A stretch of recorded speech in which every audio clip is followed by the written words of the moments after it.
नमस्कार शेतकरी मित्रांनो, मी भगवान शेजवळ, डोनगाव अद्रक व्यापारी। आज मी आशेगाव येथे प्लॉट काढणं चालू आहे। या प्लॉटला जीएस ॲग्रोची ट्रीटमेंट चालू आहे, गणेश साळुंखे यांची। तर मालाची कांडी फार लांबलेली आहे आणि माल ही टॉपचा, ह्या मालाला जास्तीची मागणी।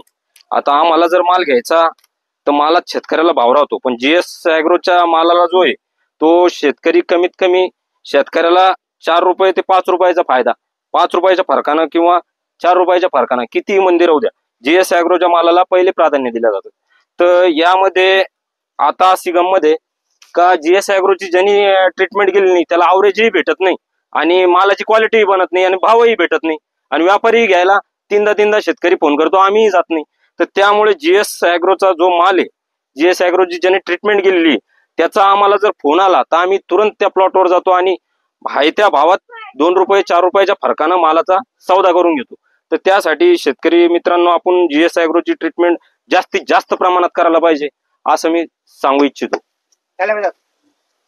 बघा तू करा मोहित खटावटाव लाईव्ह ओरिजिनल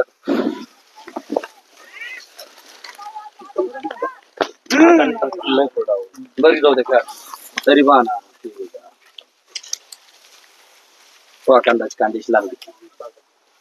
तर हे बघा तुम्ही टोळापासून तर शेंड्यापर्यंत आजही जाडी मेंटेन झालेली, म्हणजे भीष्माचे 2 राऊंड झाल्यानंतर तुम्ही जाडी बघा,